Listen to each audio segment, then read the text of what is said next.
Good morning student. हमने पिछली class में डिस्कस किया था द्रव्य का वर्गीकरण, टाइप ऑफ मैटर। ठीक है, उसमें पढ़ा था अपन ने द्रव्य दो प्रकार के होते हैं संगठन के आधार पर, शुद्ध पदार्थ और मिश्रण। शुद्ध पदार्थ को फर्दर डिवाइड किया अपन दो भागों में, एलिमेंट और कंपाउंड।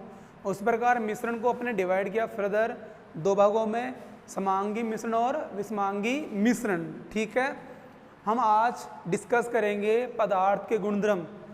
कहने का मतलब है जो हमारा आज का टॉपिक है वो है पदार्थ के गुणधर्म। ठीक है, मतलब प्रॉपर्टी ऑफ मैटर। ठीक है, और पदार्थ के दो प्रकार गुणधर्म होते हैं। पदार्थ के दो गुणधर्म होते हैं।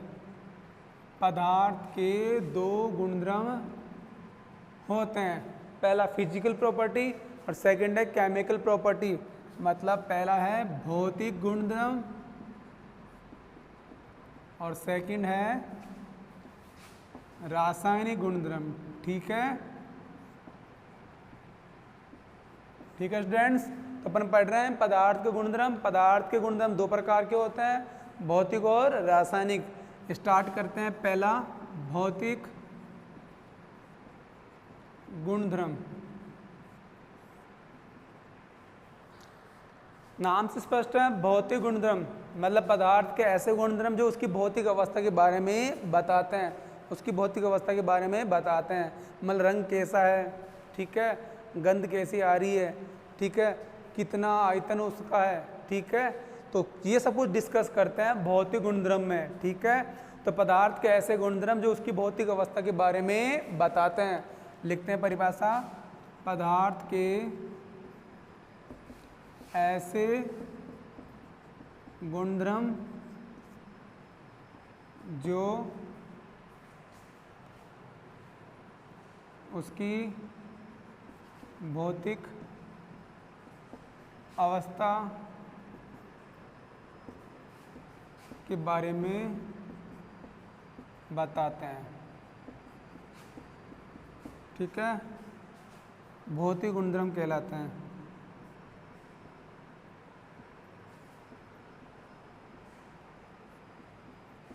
ठीक है स्टूडेंट्स, जैसे एग्जांपल देखिए, रंग, गंध, घनत्व, आयतन, गलनांक, क्वथनांक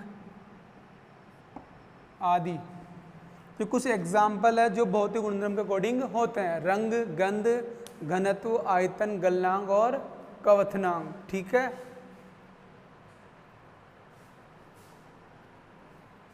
ओके स्टूडेंट्स, अब बात करें भौतिक गुणधर्म का मापन। भौतिक गुणधर्म मापन किस प्रकार करते हैं? ठीक है, तो भौतिक गुणधर्म मापन करने के लिए आप पदार्थ के संगठन और पदार्थ की पहचान को बिना प्रभावित किए या बिना परिवर्तित किए भी माप सकते हो। मतलब भौतिक गुणधर्म मापन पदार्थ की संगठन को बिना चेंज किए मापा जा सकता है। जैसे आपको किसी पदार्थ का रंग देखना है तो आप उस संगठन को चेंज नहीं करोगे, आप डायरेक्ट देख पाओगे रंग कैसा है। आपको पदार्थ मिला, आप उसके रंग की पहचान कर सकते हो, आप उसमें कोई चेंज नहीं करोगे। लेकिन अगर आपको उसकी अम्लता चेक करनी है, एसिडिटी चेक करनी है, अगर आपको पता करना है वो अम्ल है या क्षार है, तो आपको कुछ चेंज करना पड़ेगा। ठीक है, मतलब आपको उस पदार्थ को या तो जल में डालना पड़ेगा जिससे वो H+ देगा, या उस पदार्थ को आप लिटमस पत्र पर ऐड करोगे तो अगर नीला लिटमस लाल हो जाता है या लाल नीला हो जाता है। ठीक है, उस अकॉर्डिंग आप पहचान करोगे।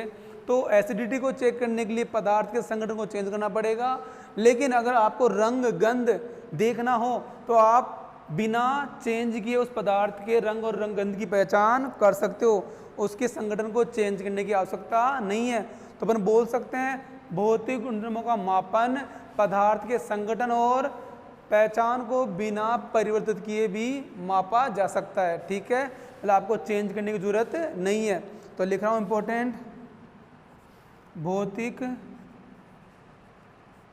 गुणधर्मों को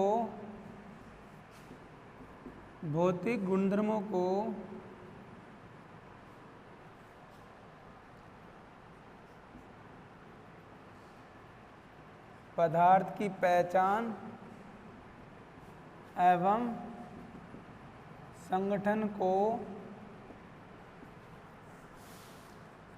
बिना परिवर्तित या प्रभावित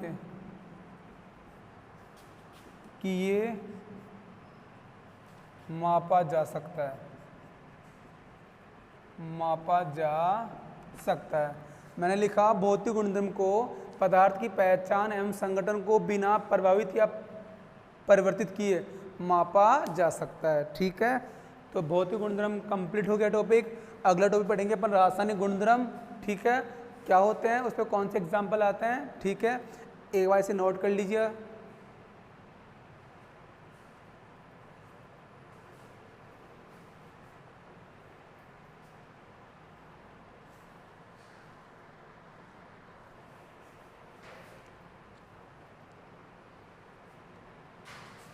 ओके स्टूडेंट्स, नोट कर लिया। अपन आगे पढ़ेंगे रासायनिक गुणधर्म, केमिकल प्रॉपर्टी। नाम से स्पष्ट है, केमिकल प्रॉपर्टी ऐसे गुणधर्म जो उसकी रासायनिक अभिक्रियाओं के बारे में बताते हैं या रासायनिक गुणों को डिनोट करते हैं। ठीक है, देखो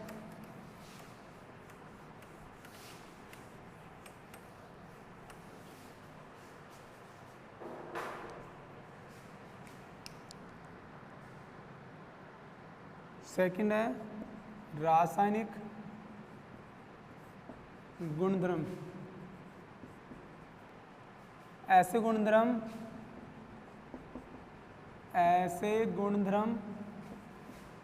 जो पदार्थ के रासायनिक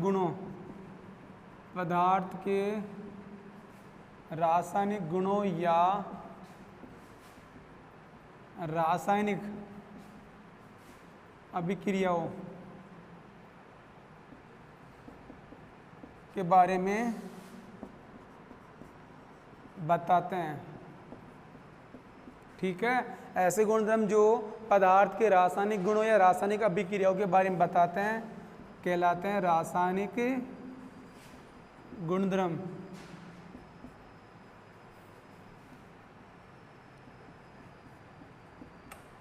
ओके स्टूडेंट्स, एग्जाम्पल की बात करें जैसे एसिडिटी, अम्लता एवं क्षारकता। दो ऐसी प्रॉपर्टी है जो रासायनिक गुणधर्म होते हैं, अम्लता और क्षारकता। ठीक है, अब बात करें इनके मापन के, कैसे मापेंगे। तो इन गुणधर्मों को मापने के लिए पदार्थ में रासायनिक परिवर्तन होना आवश्यक है। मतलब पदार्थ में केमिकल रिएक्शन होना अनिवार्य है, तब आप अम्लता और क्षारकता की पहचान कर सकते हैं। अर्थात रासायनिक गुणधर्मों के मापन के लिए पदार्थ में रासायनिक परिवर्तन या रासायनिक अभिक्रिया होना आवश्यक है। अपन लिख देते हैं इंपॉर्टेंट, रासायनिक गुणधर्मों या गुणधर्म के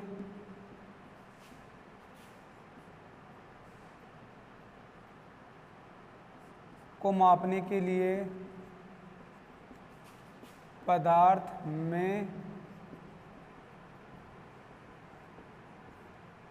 रासायनिक परिवर्तन या रासायनिक अभिक्रिया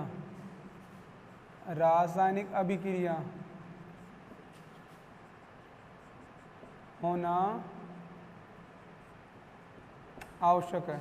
ठीक है, रासायनिक अभिक्रिया होना आवश्यक है। मतलब जब भी आपको ये प्रॉपर्टी को मापना हो तो आपको उस पदार्थ में रासायनिक परिवर्तन होना आवश्यक है। मतलब केमिकल चेंज होनी चाहिए जिससे अपन अम्लता और क्षारकता की पहचान कर सकते हैं। ठीक है, एक बार इसे नोट कर लीजिए। अपन आगे बढ़ेंगे मापन की पद्धतियाँ, मतलब किसी पदार्थ को मापने की कितनी पद्धतियाँ होती है। ठीक है, आप इसे नोट करो एक बार।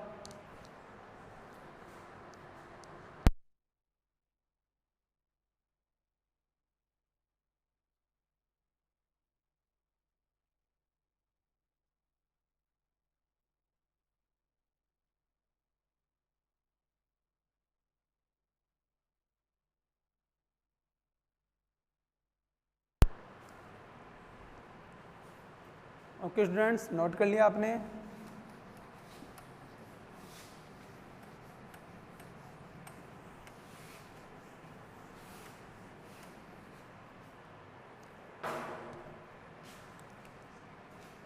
मापन की पद्धतियाँ।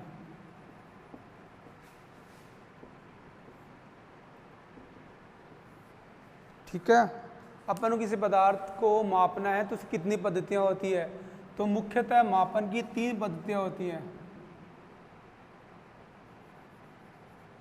पदार्थ के मापन की मुख्यतः 3 पद्धति होती है।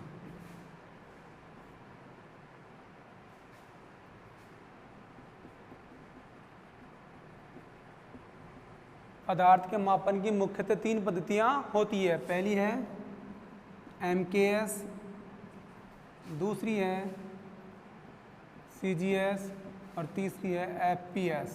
ठीक है, पहली है MKS, दूसरी CGS और तीसरी है FPS। ठीक है, पहले स्टार्ट करते हैं MKS को। इस पद्धति में अब देखो सामने MKS, बड़े यहाँ पर लंबाई जो होगी वो मीटर में होगी, जो द्रव्यमान होगा वो किलोग्राम में होगा और जो समय होगा वो सेकंड में होगा। मैं रिपीट कर रहा हूँ, MK से मतलब क्या होता है, आप इस पद्धति में 3 राशि को माप सकते हो, लंबाई, द्रव्यमान और समय को। लंबाई होगी मीटर में, द्रव्यमान होगा किलोग्राम में और समय होगा सेकंड में। ठीक है, बात करें CGS, इस पद्धति से भी आप तीनों राशि का मापन कर सकते हो, लंबाई, द्रव्यमान और समय। लंबाई होगी सेंटीमीटर में, द्रव्यमान होगा ग्राम में, समय होगा सेकंड में। यहाँ भी आप उन तीनों राशियों को माप सकते हो, लेकिन लंबाई होगी फुट में, द्रव्यमान होगा पाउंड में, समय होगा सेकंड में। मतलब इन तीनों पद्धतियों से आप 3 राशियों का मापन कर सकते हो, लंबाई, द्रव्यमान और सेकंड। ठीक है, लेकिन अन्य राशियों के मापन के लिए एक अन्य पद्धति होती है जो बहुत अच्छी पद्धति है, SI पद्धति, अंतर्राष्ट्रीय पद्धति। वो SI पद्धति MKS पद्धति का ही परिवर्तित और संशोधित रूप होता है। मतलब SI पद्धति MKS पद्धति का संशोधित या परिवर्तित रूप होता है। ठीक है, मतलब SI पद्धति MKS पद्धति होती है, वहाँ भी लंबाई को मीटर में, द्रव्यमान को किलोग्राम में, समय को सेकंड में मापा जाता है। परंतु कुछ अन्य 4 राशि और है जिन्हें मापा जाता है SI पद्धति में। मतलब SI पद्धति में कुल 7 मूल राशियों का मापन किया जाता है। ठीक है, तो वो बढ़ेंगे थोड़ी देर बाद में। अपन बात करते हैं MKS पद्धति की। MKS पद्धति में लंबाई को मीटर, द्रव्यमान को किलोग्राम एवं समय को सेकंड में मापा जाता है। ठीक है, सेकंड है CGS पद्धति। इस पद्धति में लंबाई को सेंटीमीटर, द्रव्यमान को ग्राम एवं समय को सेकंड में मापा जाता है। लास्ट है FPS। इस पद्धति में लंबाई को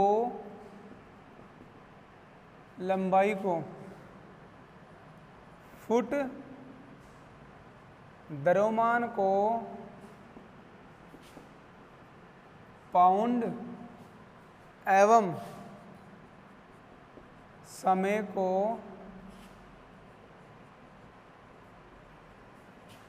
सेकंड में मापा जाता है। ठीक है, ओके स्टूडेंट्स, समझ में आपके मतलब मापन की 3 पद्धतियाँ हैं, MKS, CGS और FPS। MKS पद्धति में द्रव्यमान को लेते हैं किलोग्राम में, लंबाई को लेते हैं मीटर में, समय को लेते हैं सेकंड में, जबकि CGS में लेते हैं लंबाई को सेंटीमीटर में, द्रव्यमान को ग्राम में और समय को सेकंड में मापा जाता है। और लास्ट FPS पद्धति। इस पद्धति में लंबाई को लेते हैं फुट में, द्रव्यमान को लेते हैं पाउंड में और समय को लेते हैं सेकंड में। ठीक है, अब एक बात नोटिस कर रहे हो आप, तीनों पद्धतियों में समय को मापते हैं सेकंड में, तो समय का सबसे छोटा मात्रक होता है सेकंड। ठीक है, तो आप इसे एक बार नोट कर लीजिए। इसके बाद हम पढ़ेंगे अंतर्राष्ट्रीय पद्धति, ऐसा पद्धति में पदार्थों का मापन। ठीक है,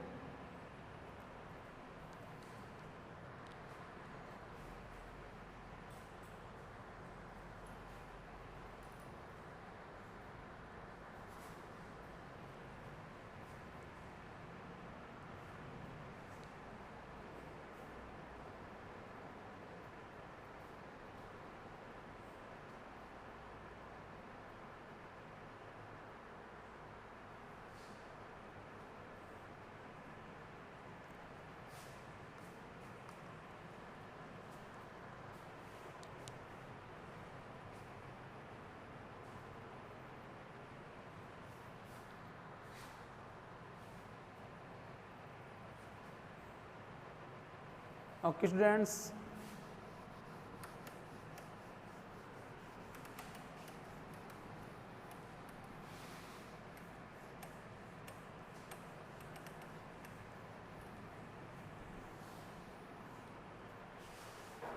स्टार्ट करते हैं। 4 पद्धति है एसआई पद्धति,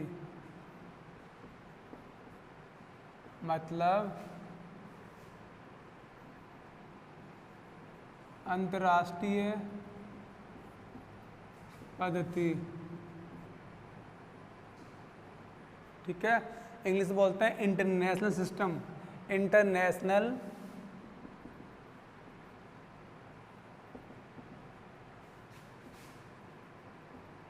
सिस्टम, इंटरनेशनल सिस्टम। ठीक है, मैंने बोला यह है एमकेएस पद्धति का संशोधित एवं परिवर्तित रूप होता है। ठीक है, ये एमकेएस पद्धति का संशोधित एवं परिवर्तित रूप होता है। बस इतना सा अंतर है, एमकेएस पद्धति में 3 राशि को मापते थे, द्रव्यमान, लंबाई और समय को। यहाँ पर अपन 7 राशि को मापेंगे, तो अपन बोल सकते हैं इस पद्धति में 7 मूल राशियों का मापन किया जाता है। ठीक है, तो 7 मूल राशियाँ कौन सी है अपन आगे डिस्कस करेंगे। 7 मूल राशियों के नाम, प्रतीक और मात्रक। मापने का मात्रक कौन सा होगा, एक बार से आप नोट कर लो या इसका स्क्रीनशॉट ले सकते हो, वीडियो को आप पॉज करके। ठीक है, आगे डिस्कस करेंगे एसआई पद्धति में 7 मूल राशियों के मात्रक।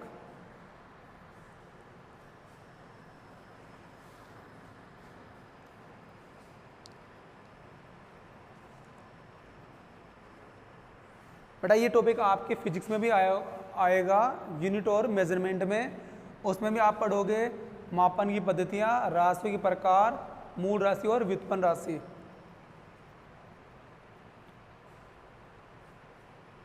इसलिए आपको ज़्यादा दिक्कत नहीं आएगी, क्योंकि ये टॉपिक आप 2 बार पढ़ोगे फिजिक्स और केमिस्ट्री के अंदर।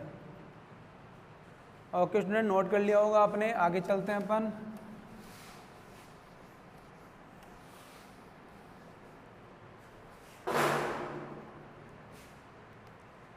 देखो, मूल राशि, मूल राशियाँ, उसका प्रतीक, मात्रक क्या होगा और मात्रक भी क्या होगा बेटा, प्रतीक। क्रम संख्या, पहला है लंबाई, पहली राशि है लंबाई। लंबाई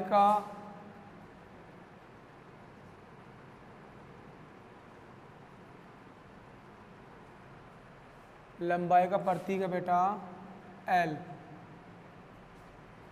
मात्रक होगा मीटर, प्रतीक होगा M।